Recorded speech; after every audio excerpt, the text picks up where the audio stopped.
여러분 안녕하세요. 기획수로 영사 라프입니다. 드디어 일반 기획이사 흐름잡기 마지막 과목 동력학입니다. 이번 영상을 찍기 전에 동력학 하면 어떤 것들이 떠오르는지 주변 학생분들에게 좀 물어봤었는데요. 동력학은 버리는 과목이야, 과락만 변하자 라는 느낌의 답변을 가장 많이 해주시더라고요. 솔직히 동력학에서 다른 과목들에 비해서 과락으로 떨어지시는 분들이 많이 계신 것도 사실입니다. 역학 과목이기 때문에 사실 재료역학이나 연력학 등과 같이 어느 정도 이해하기 위해서는 시간 투자를 많이 해주셔야 하는 과목이에요. 하지만 기사시험의 마지막 과목에 해당하고 10문제밖에 나오지 않기 때문에 대부분 시간 투자를 많이 못하시더라고요. 동력학 쉽지는 않습니다. 하지만 다른 과목과 마찬가지로 흐름 잡아가시면은 충분히 하실 수 있다는 거 제가 보여드릴 테니까 천천히 저 믿고 들어가 보도록 하죠.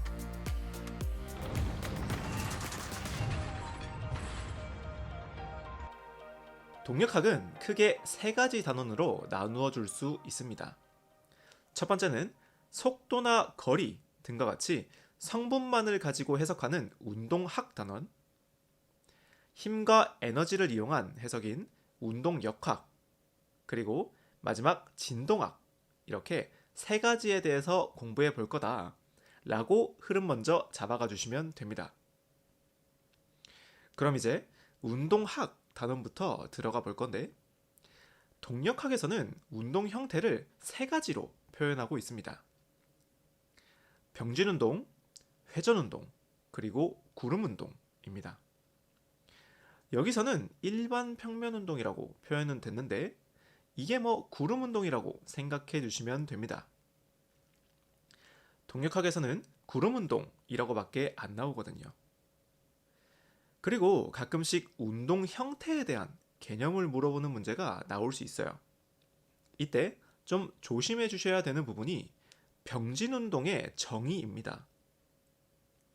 대부분 병진운동 하면 직선운동으로만 생각하시는데, 병진운동의 정의는 모든 성분이 같은 방향으로 움직이는 경우를 의미하고요. 이 경우에는 직선 병진운동도 있지만 곡선 병진운동도 있다는 점 꼭 챙겨가 주셨으면 좋겠습니다. 다음은 병진운동에 대한 실질적인 해석 부분입니다. 물체가 등속도 또는 등가속도로 운동하는 경우에 특정 상황에서 어떤 움직임을 하고 있는지를 해석하는 문제가 나오게 될 거고요. 아래에 적힌 이 세 가지 공식들을 이용해서 해석해 주면 된다. 이 정도로 정리해 주시면 좋을 것 같아요. 한 번씩 같이 확인해 보면요. 등속 운동 시에 물체의 위치는 처음 위치 S0 플러스 속력 V 곱하기 시간 T다. 이렇게 계산해 줄 수 있다. 그리고 등가속 운동 시에 물체의 속도는 처음 속도 V0 플러스 등가속도 A 곱하기 시간 T. 등가속 운동 시에 물체의 위치는 S0 플러스 V0T 플러스 2분의 1 AT 제곱이다. 여기까지. 이 부분에 대해 유도 과정이 궁금하시면 제 동력학 개념 정리 따로 영상 찍어둔 거 있으니까 참고해 주시면 됩니다. 그 다음 병진 운동의 좀 업그레이드 버전인 포물선 운동 해석 부분이 있습니다. 이 유형은 개인적으로는 문제를 내기 정말 좋은 단원이라고 생각하는데, 이상하게 16년부터 22년도까지 문제가 한 문제 정도밖에 출제되지 않았어요. 포물선 운동의 핵심은 아래로는 무조건 중력에 의한 등가속 운동을 하게 되고, 수평, 즉 X축 힘으로는 등속도 운동을 한다. 이 개념을 먼저 넣어 주시고요. 나머지 계산은 병진운동 공식을 이용해서 각 축에 대해서 해석해 주시면 됩니다. 이 포물선 운동 문제에 대해서 팁 하나 드리자면, 이렇게 포물선 문제가 나오면 보통은 시간값을 주지 않아요. 그래서 1차적으로는 시간값을 다른 정보들을 이용해서 먼저 구해 주셔야 하고요. 그 시간값을 가지고 2차적인 답을 도출해야 한다. 이런 흐름으로 문제가 출제되는 게 대부분이기 때문에 문제 풀이하실 때 이런 흐름으로 작전을 계속 세워주시는 연습을 해주시면 좋을 것 같아요. 병진운동에 대해 공부를 하고 나면 이제 회전운동에 대해서 배우게 될 거예요. 병진운동은 위치, 속도, 가속도로 표현을 했다면 회전운동은 각위치, 각속도, 각가속도라고 표현하게 될 거고요. 각 값에 대한 공식은 기호만 바뀔 뿐 병진운동과 똑같습니다. 예를 들어서 등속도에서의 각위치를 구할 때는 초기 각위치 세타 제로 플러스 각속도 오메가 곱하기 시간 t다. 이렇게 구할 수 있는 거죠. 여기까지 따라오셨나요? 여기까지 되셨다면 다음은 회전운동과 직선운동의 상관관계를 배우셔야 됩니다. 여기 그림으로 표현을 해두었는데요. 각속도 오메가를 가지는 이 원의 속도는 각속도의 반지름 r값을 곱한 r 오메가로 구할 수 있습니다. 추후에 운동역학 단원에 들어오게 되면 에너지 공식을 해석할 때 각속도를 속도로, 각가속도를 가속도로 개념으로 치환할 수 있어야 문제를 풀 수 있는 경우가 생길 수 있기 때문에 반드시 둘의 상관관계를 이해하고 계셔 주셔야 합니다. 다음은 회전운동 시의 가속도의 상관관계입니다. 가속도는 접선 가속도와 법선 가속도로 나누어서 설명할 수 있는데요.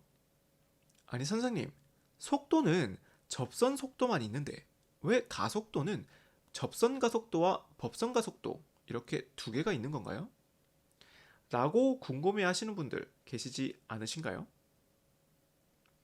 이 부분 사실 좀 해석하기가 어렵습니다. 간단하게만 말씀드리자면 가속도는 속도의 시간 미분 형태이고요. 이 미분을 해석하게 되면 가속도는 접선 방향과 법선 방향으로 나누어지게 된다. 이 정도로 받아들여 주시고요. 혹시나 시간적 여유가 좀 되시는 분들은 따로 유도 과정 한번 찾아보시면 도움되실 거예요. 다음은 구름운동입니다. 구름운동은 병진운동과 회전운동의 합이라고 생각해 주시면 됩니다.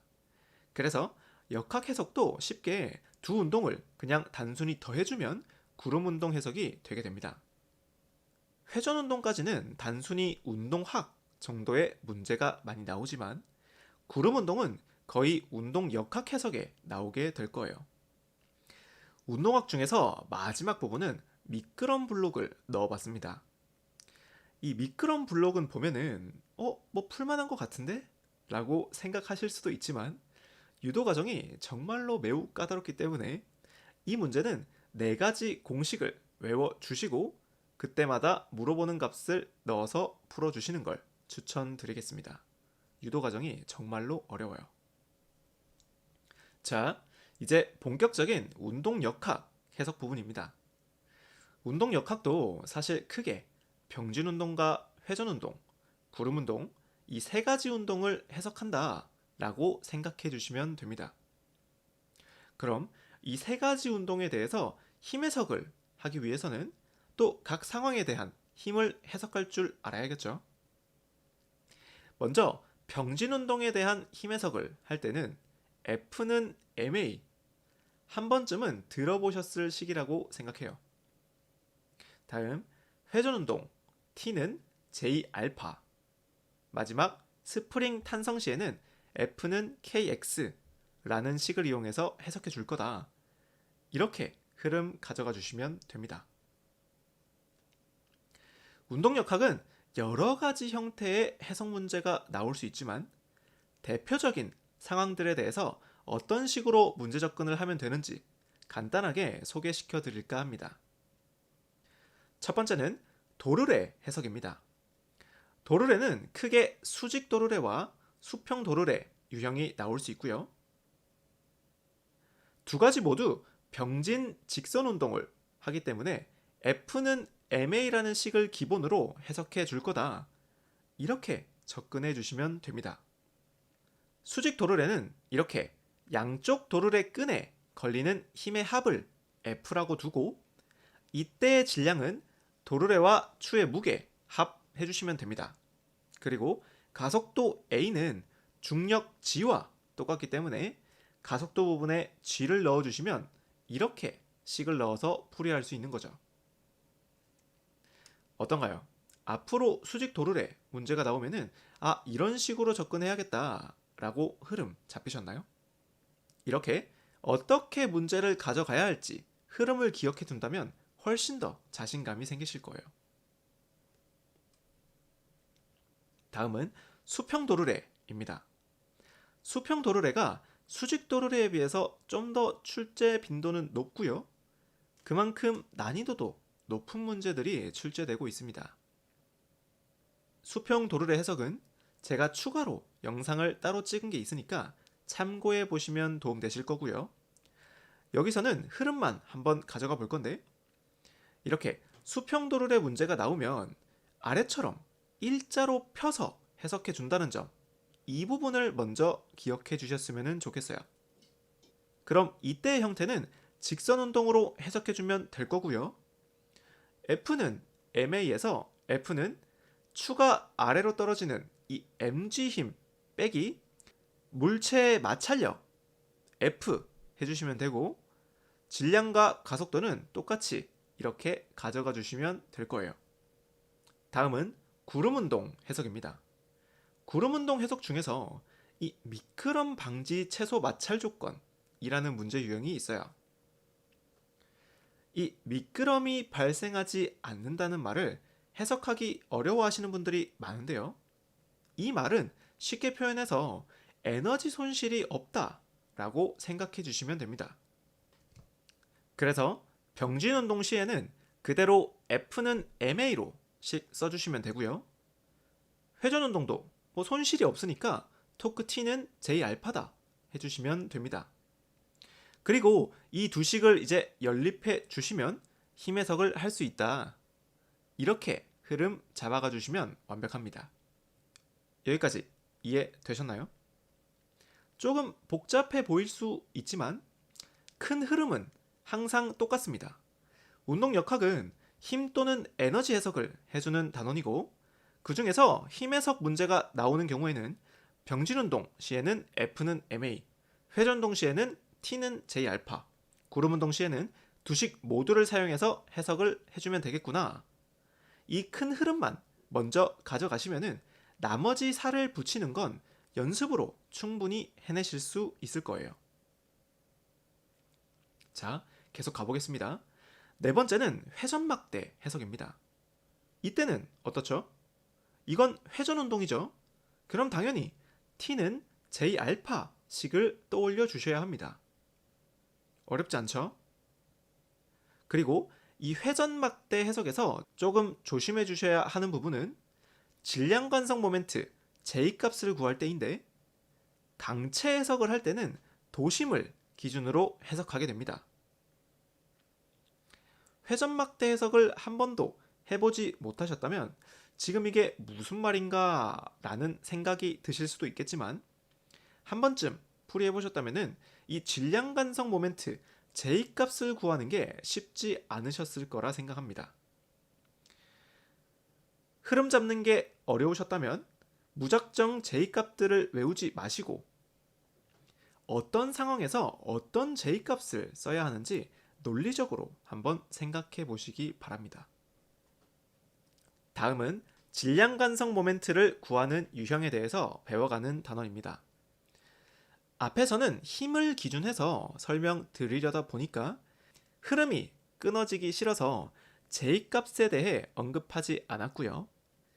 이 질량 관성 모멘트 J값을 구하는 방법을 아셔야 합니다. 앞서 설명드렸던 것처럼 J값을 결과치로 외우려고 하지 마시고 의미를 이해해 보려고 노력해 보세요. 하나도 어렵지 않고 충분히 하실 수 있습니다.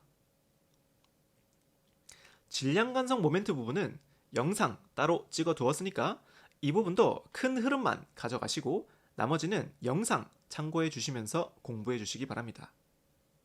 지금까지 힘 에너지를 어떻게 해석할지에 대해서 배워봤었고요.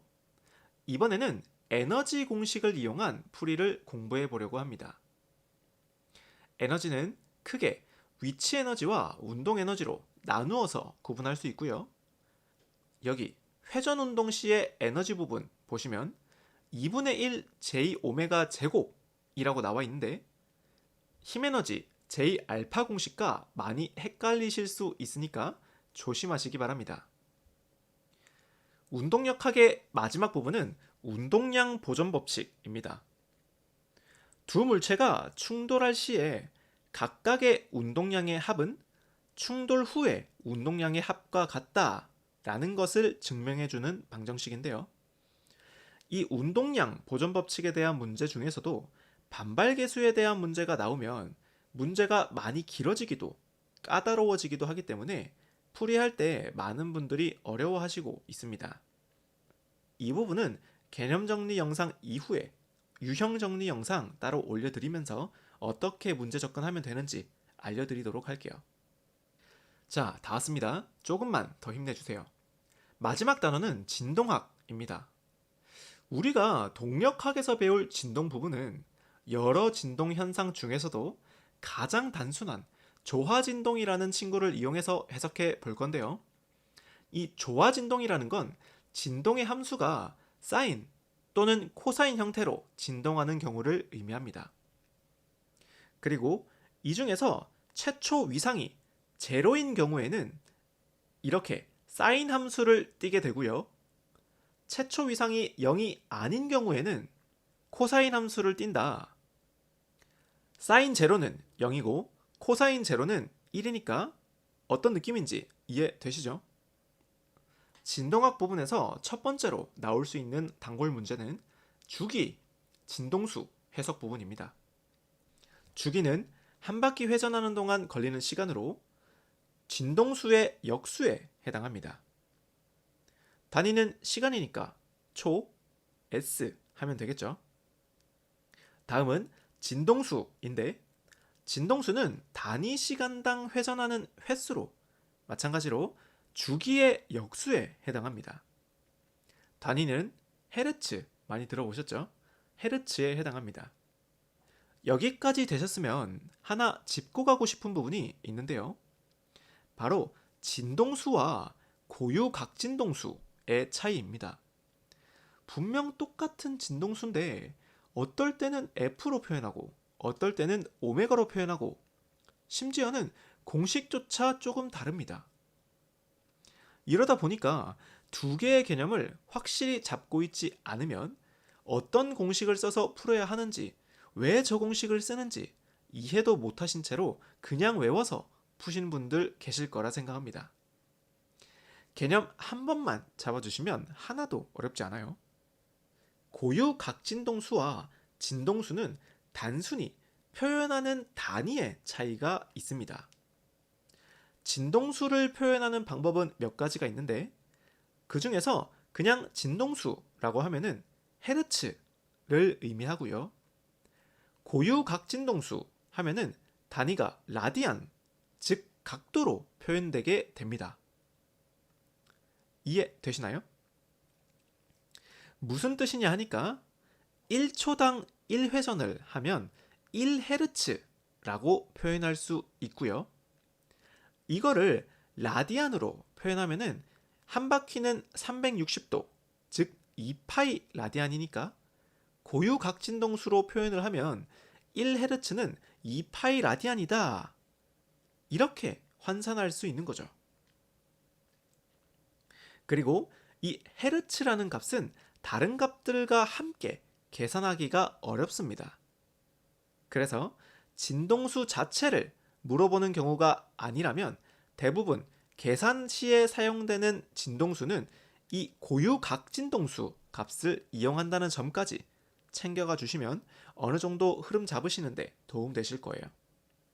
자, 이렇게 조화진동에 대한 기본적인 개념을 배웠다면 다음은 비감세 운동에 대한 해석을 배워볼 거예요. 비감쇄 운동은 그림 보시는 것처럼 단순 조화 진동이 감쇄하지 않고 계속 유지되는 형태를 의미하고요. 이런 비감쇄 시스템을 그림으로 간단히 표현하면 이렇게 됩니다. 이걸 MK 시스템이라고 불러줄 거고요. 식으로는 이렇게 쓸 수 있습니다. 그래서 그림이나 비감쇄 시스템이라는 말이 따로 없더라도 이런 식을 띠는 경우에는 우리는 이 시스템은 비감쇄 진동을 하고 있구나 라고 해석할 줄 알아야 하는 거죠. 그럼 이때 이 식을 가지고 문제에서 고유 각진동수를 구하라 하면 루트 n분의 k 해서 구해주시면 되는 거죠. 어렵지 않죠? 비감쇄 운동에 대해서 배웠다면 다음은 감쇄 진동입니다. 감쇄 진동은 말 그대로 조화 진동이 점점 감쇄하는 진동을 이야기하고요. 이때는 그림으로 표현하면 이렇게 표현할 수 있습니다. 잘 보시면 비감쇄 진동 그림에다가 C라는 친구가 추가된 걸 보실 수 있으실 거예요. 이 친구가 바로 감쇄 역할을 하는 댐퍼라는 친구입니다. 그럼 이 친구를 고려해서 감쇄 운동식 써주시면 이렇게 써주시면 되는 거죠. 그럼 여기서 어떤 문제들 나올 수 있을까요? 뻔하죠? 첫 번째는 감쇄비 어떻게 되는지 물어볼 수 있을 거고요. 두 번째는 감쇄 운동을 할 때 이 감쇄비를 고려한 고유진동수 물어볼 수 있고요. 다음은 실질적으로 진폭이 얼만큼 감소했는지 물어보는 대수감소율 문제 유형이 나올 수 있습니다. 이 부분도 이런 흐름을 잡지 않고 문제를 풀어주시면 도대체 대수감소율이 뭘 물어보는지조차 알지도 못하고 문제만 풀게 될 거고요. 당연히 난이도는 엄청나게 어려워 보이실 거예요. 에이 선생님, 비약이 너무 심하시네요. 아무리 그래도 그렇지 그렇게 공부하는 사람이 어딨나요? 딱 봐도 감쇄운동 아닌가요? 이런 감정이 혹시 드셨다면 여러분들은 이제 흐름 잡기에 점점 익숙해지시고 계신 겁니다. 제가 저렇게 공부했었고요. 저 때는 많은 분들이 저렇게 공부할 수밖에 없었습니다. 이런 흐름을 알려주시는 분들이 많이 없었기 때문이에요. 해보면 정말 아무것도 아니고 이게 공부가 정말 되는 건가 하실 수도 있겠지만 흐름 잡기 정말 중요하니까 꼭 지켜주시기 바랍니다. 갑자기 예전 감정들이 생각나가지고 좀 얘기가 다른 데로 새버렸네요. 다시 집중하시고 다음 마지막으로 소개드릴 친구는 전달률입니다. 이 전달률 해석 문제가 생각보다 아주 높은 확률로 출제되고 있는데요. 개념은 이렇습니다. 예를 들어서 자동차의 진동 떨림을 막기 위해서는 여러 댐핑 장치를 걸어주게 될 건데요. 이때 진동 전달률을 줄이기 위해서는 어떤 진동수를 가진 댐핑 장치를 설치해야 하나, 이런 해석을 하기 위해 필요한 개념입니다. 조금 어렵죠? 조금 더 풀어서 한번 설명드려 볼게요. 예를 들어서 자동차 엔진의 고유 진동수가 10이라고 할게요. 이 엔진의 떨림을 잡기 위해서 댐핑 장치를 달 건데 그 댐핑 장치의 진동수도 10이다? 그럼 어떻게 되죠? X축은 진동수 B를 뜻하니까 10분의 10 해서 1이 될 거고요. 이때는 전달률이 어마어마하게 커지면서 소위 말하는 공진 현상에 빠지게 됩니다. 이러면 엔진은 부서지겠죠? 이 댐핑 장치는 엔진의 고유 진동수인 10을 반드시 피해 주셔야 하고 이때의 진동수 B가 루트 2보다 크게 되면 전달률이 1 이하로 떨어지게 되면서 실질적인 진동 절연 효과를 볼 수 있는 거죠. 처음 보시면 좀 어려우실 수도 있는데 지금 이 개념 잡기 시간에서는 전체적인 큰 흐름과 목적 정도만 이해해 주시기 바랍니다. 어떤가요? 동력학 흐름 잡기 어느 정도 잡히셨나요? 동력학 부분은 처음 말씀드렸던 것처럼 아무래도 역학 과목이다 보니까 좀 더 자세히 알려드리고 싶었는데 아무래도 투자 시간이 부족한 과목이다 보니까 혼란만 드릴 수도 있을 것 같아서 이 어느 정도 수준으로 흐름을 잡아드려야 할지를 정말 고민을 많이 했었습니다. 지금 배우신 이 정도의 흐름이 어떻게 받아들이셨을지 모르지만 이 정도만 아셔도 사실 10문제 중에서 한 6문제 정도는 푸실 수준이라고 생각해 주시면 됩니다. 어려운 문제들은 좀 어렵지만 의외로 동력학도 쉬운 문제들은 이런 기본적인 개념만 잡아주시면 충분히 해결할 수 있거든요. 또한 오늘 이 동력학 흐름 잡기 영상이 마지막 영상이니까 이 다음부터는 유형 분석편 찍어드리면서 동력학 부분도 많이 올려드리도록 하겠습니다. 오늘도 공부해 주시느라 너무 고생 많이 하셨고요. 다음 영상은 유형 분석편으로 다시 찾아뵙도록 하겠습니다.